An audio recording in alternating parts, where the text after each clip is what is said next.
Olá, turma da Educação de Jovens e Adultos da cidade do Paulista. Bem-vindos a mais um Escola em Casa, uma janela para o futuro. É um prazer estar aqui com vocês. Meu nome é Suzana Farias e sou sua professora de matemática, EJA, fase 1 e 2. Então, eu espero que vocês tenham passado esse ano de 2021 felizes, porque esse ano de 2022 vamos começar criando expectativa para que cada dia mais a gente possa aprender. Então, jovens e adultos, sei que vocês trabalham o dia inteiro, que vocês têm uma vida muito corrida, mas está na hora de adquirir um pouquinho mais de conhecimento com as nossas aulas de matemática. Hoje nós vamos falar sobre função social do número.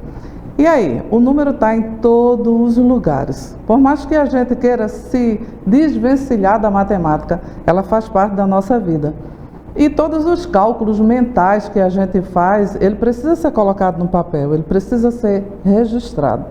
E aí é na hora desse registro que a gente precisa aprender a sistematizar o conhecimento da matemática.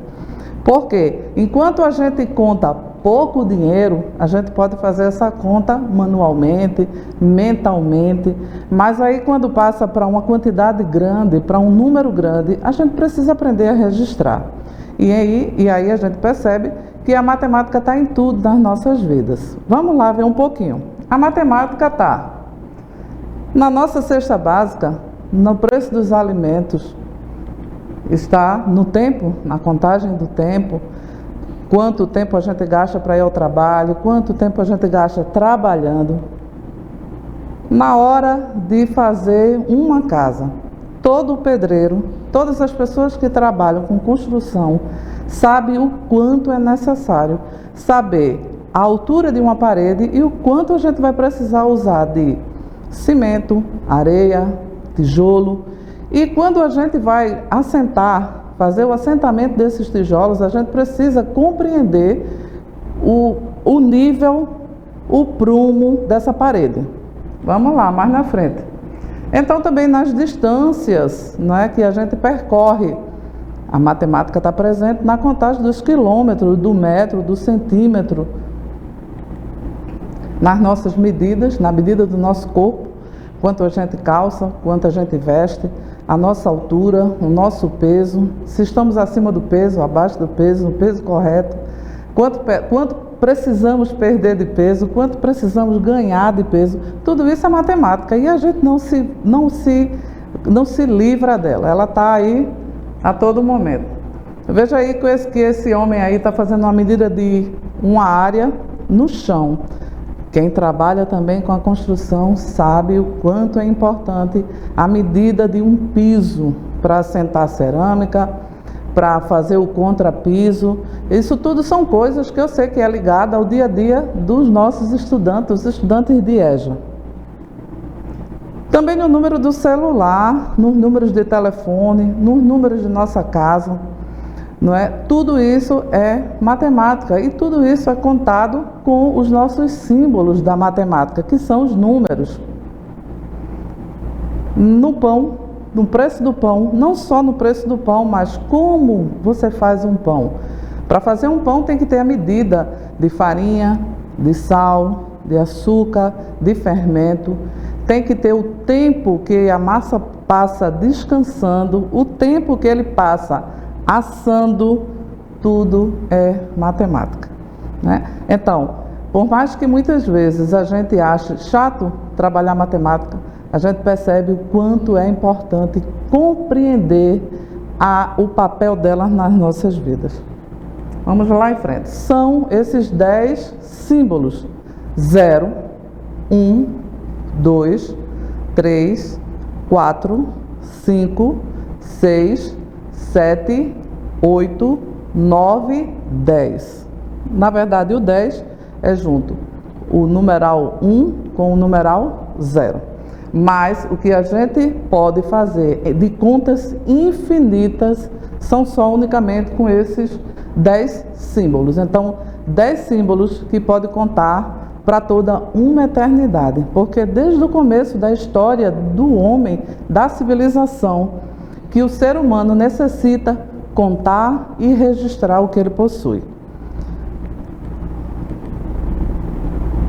Antes da gente passar para um tema bem atual, a gente precisa lembrar, vou voltar só um pouquinho aqui, a gente precisa lembrar que lá no início do tempo, quando não existiam os números, o ser humano precisava fazer esse registro. E aí a gente pensa, como era feito? Mas aí, mais adiante, a gente vai falar um pouquinho sobre isso. Mas eu quero falar sobre um tema bem importante para a vida da gente, principalmente quem trabalha com reciclados, com materiais que pode ser reciclado, com aquilo que a gente chama de lixo, mas não é lixo, mas se a gente deixar, ele vai poluir o planeta, ele vai tornar o planeta da gente um planeta inabitável, como já existem cidades, né, rios, que de fato não servem mais para o consumo humano. Aí nesse carnaval aqui, que é o que a gente mais festeja, nesse carnaval aqui de 2020, aqui na cidade de Olinda, é uma aglomeração enorme de pessoas. Então imagine contar quantas pessoas tem numa cidade dessa de Olinda. A gente sabe que só o Galo da Madrugada é considerado pelo Guinness Book a maior concentração de pessoas por metro quadrado do planeta. E o que significa concentração por metro quadrado? Significa entender que naquele metro quadrado cabe um número determinado de pessoas. Então a aglomeração num Galo da Madrugada ou no Carnaval de Olinda é tão grande que essa contagem é feita a partir de normas que são da área de matemática. E você diz assim, mas o que isso me interessa, né? O que isso me importa saber a quantidade de pessoas que cabe num metro quadrado? Não é a questão de importar ou deixar de importar. A questão aí é compreender o que isso traz de benefício para aquele local e o que traz de malefício. Nessa quantidade de pessoas por metro quadrado no carnaval de 2020, veja o quanto foi produzido de lixo que poderia ser e foi aproveitado. As pessoas que trabalham fazendo essa separação de material, ou as pessoas que trabalham fazendo a venda de material reciclado, sabem a importância desse evento.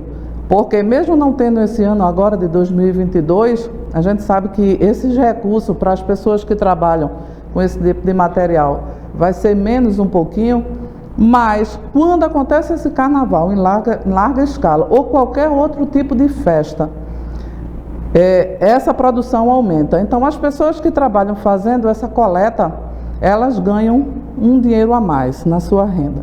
E aí nesse carnaval de 2020, onde eu falei para vocês que é a maior concentração de pessoas, né, do planeta, do sábado de Zé Pereira até a quarta-feira de cinza, no ano de 2020, foi produzido só em Olinda cerca de 120 toneladas de material reciclável. 120 toneladas. Uma tonelada equivale a 1.000. Então aí eu tenho 120 mil quilos de materiais reciclados. Imagina essa quantidade de 120 toneladas depositado no meio ambiente, o quanto isso não acarretaria de prejuízo. Mas as pessoas que trabalharam fazendo essa coleta, elas fizeram esse recolhimento e fizeram a separação desse material. Então veja a matemática aí mais uma vez presente. 120 toneladas. Desse valor de 120 toneladas, 110 toneladas foram de latinhas. Então, 110 toneladas de latinhas. As pessoas aí nesse carnaval de 2020 venderam esse produto e tiveram uma média, cada uma pessoa que recolheu esse material teve uma renda de no mínimo R$800. Então, do sábado de Zé Pereira, que é um dia, sábado, domingo, segunda, terça e quarta, 5 dias, veja aí que eu já contei os dias da semana, segunda, terça, quarta, é outra área da matemática que a gente trabalha, que são as ordens. Segunda, terça, quarta, 5 dias de carnaval. Produziram só em Olinda 120 toneladas de lixo ou de material reciclável. Dessas 120, 110 foram de latinhas. Cada pessoa, em média, recebeu R$800 pela venda desse material. Então, imagine o número de pessoas que trabalham com essa reciclagem de lixo ou com essa coleta de material que vende. Quando vende, esse material é o quê? Pesado. Quem trabalha com esse material, vocês aí que estão me assistindo em casa, sabem muito bem disso. Esse material é recolhido, ele é pesado e é vendido por peso. Veja outra importância da matemática, o peso. Você, na hora que faz o cálculo do valor do quilo e vende, você vai saber exatamente quanto ganhar. E aí, muitas vezes, você faz esse cálculo mentalmente. Mas e como seria esse cálculo eu fazendo ele, registrando num papel? E se eu vender uma quantidade muito grande desse material e eu não conseguir fazer mentalmente essa conta? Veja a importância que é conhecer a matemática e conhecer as operações fundamentais da matemática: adição, subtração, multiplicação e divisão.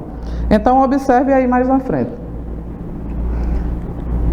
Pronto. Quando eu falei sobre a contagem, quando o ser humano começava a contar o que ele tinha, por exemplo, começou a criar ovelha, e aí a ovelha iam se reproduzindo. Se ele tinha 10 ovelhas, como era que ele poderia contar? Se a ovelha ficava criada solta, e um dia ele precisasse saber quanto eles tinham, como ele ia registrar isso? Então ele contava com pedrinhas. Para cada ovelha que saía lá do curral dele, ele colocava uma pedrinha num saquinho. E à noite, quando essas ovelhas voltavam, ele tirava, para cada uma ovelha que entrasse no aprisco, ele tirava uma pedrinha ali do saquinho que ele tinha. E aí ele sabia se todas vieram ou não. Mas ele precisava registrar, não era pedra. Imagina ele ter 100 ovelhas, 200 ovelhas. E seria um saquinho de 200 pedras, ele não ia nem poder carregar essas pedras, não é? E aí ele também começou a marcar em osso, não é? A fazer nozinho não corda, porque ela tem uma corda, a corda já foi criada depois, mas em cipó. Mas se a quantidade aumentasse, como ele ia conseguir registrar isso? Por isso que veio a necessidade de o homem começar a registrar e criar esse conceito de matemática, de contagem. E também você tem que ver que tem o tempo quando vai passando, quando nascem as luas, não é? As luas diferentemente no formato crescente, minguante, cheia, tudo isso precisava ser contado. E aí entra a nossa querida e amada matemática, que eu sei que daqui para a gente terminar todas as nossas aulas, você vai amar, de fato, aprender e estudar matemática. Vamos lá em frente. Pronto. Os egípcios começaram a criar esse símbolozinho aí, que está na tela, para representar a quantidade. 1, 2, aí tinha os desenhos, não é? Até ali 9.000. Só que mais adiante, não é?